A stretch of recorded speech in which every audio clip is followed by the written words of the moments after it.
Assalamualaikum warahmatullahi wabarakatuh. Perkenalkan, nama saya Erlin Anevia Putri, NPM 1951020314 dari Prodi Perbankan Syariah, kelas C semester 6. Di sini saya akan menyampaikan materi pertama, yaitu mengenai organisasi dan mekanisme kerja bank.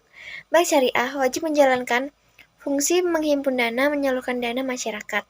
Bank Syariah juga dapat menjalankan fungsi sosial dalam bentuk lembaga Baitulmal, yaitu menerima dana yang berasal dari zakat, infak, sedekah, dan lain-lainnya.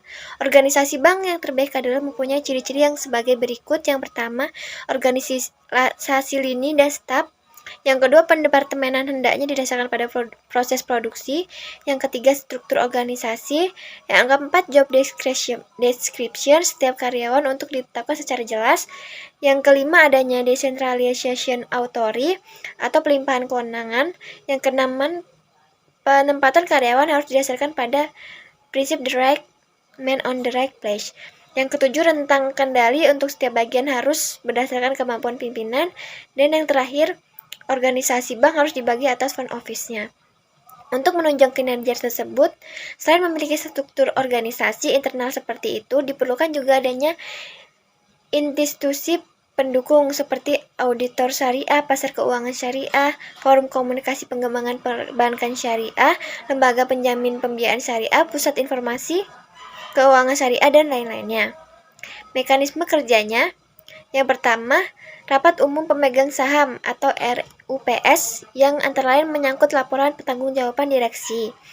Yang kedua, fatwa agama dari Dewan Pengawas Syariah untuk menyangkut produk-produk bank syariah. Yang ketiga, operasional bank syariah. Terdapat dua macam pengawasan. Yang pertama, pengawasan internal oleh Dewan Komisaris, DPS, dan direksi. Yang kedua, pengawasan eksternal oleh Bank Indonesia. Dewan Pengawas Syariah atau DPS, tugas utama DPS yaitu untuk mengawasi kegiatan usaha bank agar tidak menyimpang dari ketentuan dan prinsip syariah. Dewan Nasional Syariah, tugasnya memberikan atau mencabut rekomendasi, mengeluarkan fatwa mengikat DPS, mengeluarkan fatwa menjadi landasan bagi ketentuan, memberikan peringatan kepada lembaga, dan lain-lainnya. Yang ketiga, unit usaha syariah mengatur dan mengawasi seluruh kegiatan kantor, melaksanakan fungsinya, menyusun laporan-laporan konsolidasi, dan melaksanakan tugas penata usaha laporan.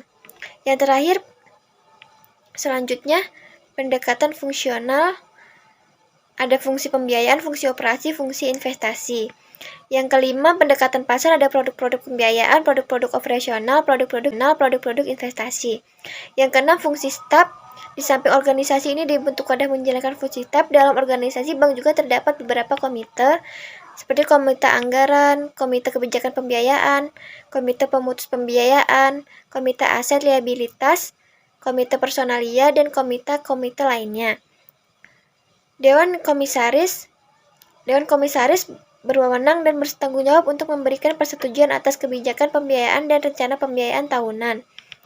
Serta Dewan Direksi bertanggung jawab atas penyusunan kebijakan dan rencana pembiayaan yang dituangkan dalam rencana kerja bank dan memastikan bahwa kebijakan itu tidak bertentangan dengan prinsip-prinsip syariah. Sekian materi dari saya. Saya akhiri. Wassalamualaikum warahmatullahi wabarakatuh. Assalamualaikum warahmatullahi wabarakatuh. Perkenalkan, nama saya Ernawati, NPM 19510200315. Saya akan mempresentasikan tentang sistem operasional bank syariah. Pada sistem operasi bank syariah, pemilik dana menanamkan uangnya di bank tidak dengan motif mendapatkan bunga, tapi dalam rangka mendapatkan keuntungan bagi hasil. Dana nasabah tersebut kemudian disalurkan kepada mereka yang membutuhkan, misalnya modal usaha, dengan perjanjian pembagian keuntungan sesuai kesepakatan sistem operasional tersebut.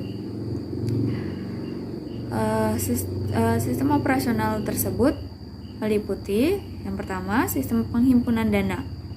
Metode penghimpunan dana yang ada pada bank-bank konvensional didasari teori yang diungkapkan Keynes yang mengemukakan bahwa orang membutuhkan uang untuk tiga kegunaan, yaitu fungsi transaksi, cadangan, dan investasi.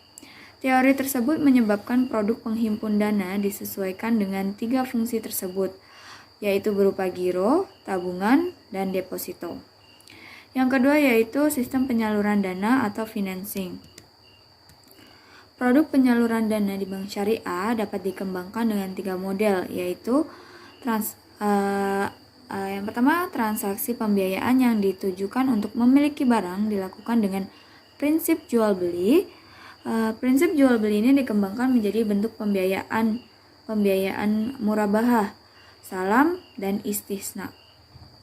Yang kedua yaitu transaksi pembiayaan yang ditunjukkan untuk mendapatkan jasa dilakukan dengan prinsip sewa atau ijaroh. Transaksi ijaroh dilandasi adanya pemindahan manfaat. Jadi, pada dasarnya prinsip ijaroh sama dengan prinsip jual beli.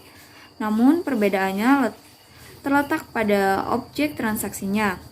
Bila pada jual beli, objek transaksinya adalah barang, maka pada ijaroh, objek transaksinya adalah jasa. Yang ketiga yaitu transaksi pembiayaan yang ditujukan untuk usaha kerjasama yang ditujukan guna mendapatkan sekaligus barang dan jasa.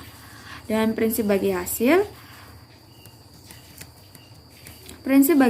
untuk produk pembiayaan di bank syariah dioperasionalkan dengan pola-pola musyarakah dan mudharabah. Jasa layanan perbankan yang dioperasionalkan dengan pola hiwalah, rahan, al-qard, wakalah, dan kafalah. Prinsip utama operasional bank berdasarkan prinsip syariah adalah hukum Islam yang bersumber dari Al-Quran dan hadis. Kegiatan operasional bank harus memperhatikan perintah dan larangan kedua sumber tersebut. Larangan terutama berkaitan dengan kegiatan bank yang dapat diklasifikasikan sebagai riba. Perbedaan utama antara kegiatan bank berdasarkan prinsip syariah dengan bank konvensional pada dasarnya terletak pada sistem pemberian imbalan atau jasa atas dana. Dalam menjalankan operasionalnya, bank berdasarkan prinsip syariah tidak menggunakan sistem bunga dalam menentukan sistem imbalan atas dana yang digunakan atau dititipkan oleh suatu pihak. Penentuan imbalan terhadap dana yang dipinjamkan maupun dana yang disimpan di bank didasarkan pada prinsip bagi hasil sesuai dengan hukum Islam. Sekian presentasi dari saya. Kemudian akan dilanjutkan pada pemateri ketiga. Assalamualaikum warahmatullahi wabarakatuh. Perkenalkan, nama saya Eti Kinasi. Di sini saya sebagai pemateri ketiga akan menjelaskan tentang pokok-pokok operasional bank syariah. Pokok-pokok operasional bank syariah ini dibagi menjadi dua, yaitu yang pertama adalah landasan hukum dalam operasional yang meliputi yang pertama, Dewan Pengawas Syariah setelah menerima laporan dari direksi terutama yang menyangkut produk-produk bank syariah, segera mengadakan musyawarah dengan pimpinan ketua. Yang kedua, operasional bank syariah yang dipimpin oleh direksi berlandaskan fatwa agama atau fatwa DSN MUI. Yang ketiga, produk-produk baru baik yang timbul dari direksi, komisaris, DPS maupun dari masyarakat pada umumnya harus melalui fatwa agama dari DPS yang disampaikan kepada direksi dengan tindakan kepada komisaris. Yang D atau yang terakhir, kebijaksanaan direksi yang tidak sesuai dengan fatwa agama karena tidak mampu berlandaskan fatwa agama tersebut ataupun dengan alasan yang lain, segera diambil oleh komisaris untuk diadakan musyawarah bersama antara direksi, DPS, dan komisaris. Dan yang kedua, pokok-pokok operasional bank syariah adalah untuk pertama kali direksi membuat rencana kerja atau operasional dan membuat anggaran yang disampaikan kepada Departemen Keuangan di Jakarta dalam permohonan izin operasionalnya. Sekian penjelasan dari saya lanjutkan kepada pemateri selanjutnya. Terima kasih. Assalamualaikum warahmatullahi wabarakatuh. Saya Fadilah Laila Syarifah, NPM 19510200076, akan melanjutkan materi terakhir yaitu tentang kegiatan operasional bank syariah. Ada dua kegiatan operasional bank syariah, yaitu yang pertama kegiatan marketing. Sebagai langkah awal dari bidang marketing yaitu membuat rencana target, baik untuk produk funding maupun produk financing. Dalam membuat target tersebut haruslah disesuaikan dengan rencana kerja operasional bank syariah yang telah dibuat oleh direksi. Yang kedua, ada kegiatan operasionalnya. Yang pertama, pemasaran produk dengan melalui bermacam-macam media pemasaran, baik media elektronik, media cetak, pertemuan-pertemuan, pengajian, maupun khutbah Jumat, dan sebagainya. Yang kedua, kegiatan funding officer dan anggotanya terutama dalam mobilisasi dana hasilnya yaitu funding saham, deposito, mudharabah, tabungan, titipan wadiah, yadomamah atau zakat, infak, sodako. Yang kedua, setelah diadministrasikan oleh FO, funding yang baru diserahkan kepada Sadan bagian jasa nasabah atau yang disingkat dengan JANAS. Sedangkan funding kelanjutan langsung diserahkan kepada teller atau kasir. Yang terakhir, operasionalisasi account office dan pembina pembiayaan dengan 1. Membuat struktur dana dan alokasi dana dari dana mobilisasi tersebut untuk memenuhi permohonan pembiayaan yang masuk. Yang kedua, memproses calon debitur yang masuk.